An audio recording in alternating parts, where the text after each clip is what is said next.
So this topic is explained by the differences between the OSI and TCP/IP model. So in this OSI model, the first point, we consist of 7 layers. What are the 7 layers? Application, presentation, session, transport, network, data link layer, and physical layer. Okay, in this OSI model, we consist of 7 layers. Okay, coming to TCP/IP, we consist of only 4 layers. What are that 4 layers? Application layer, internet layer, transport layer, and host to network layer. Okay, then coming to the second point, the model was defined before implementation of protocol. Okay, model was defined first. After that, protocol will be implemented. In this TCP/IP, model was defined first. Protocol will be implemented. After that, model was defined. Okay, then coming to the third point, it is a theoretical model. It is a practical and reality model. Okay, then fourth point, it has separate session and presentation layer. In this OSI model, we have separate presentation and session layer.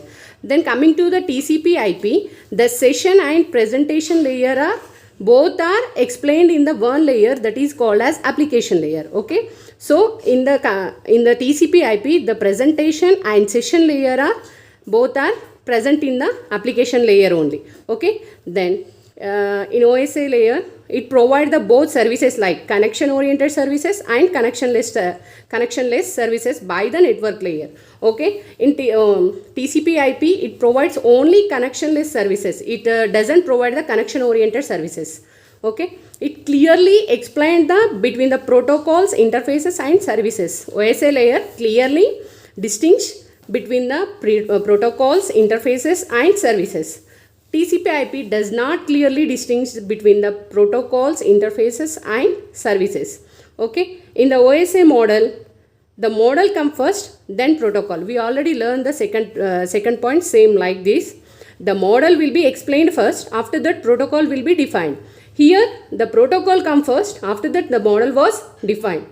Okay, then OSI model, it is guarantee reliable delivery of products.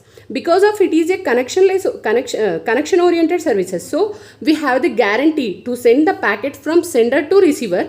It compulsory receive the packets by the receiver, then receiver send acknowledgement to the sender. Because of it is a connection oriented services. It is a connection oriented services. Okay, then coming to the TCP/IP, it is not guarantee reliable delivery of products. Because of it is a connectionless services. Okay, we doesn't have the guarantee because of some network problem. It will not deliver to the particular receiver.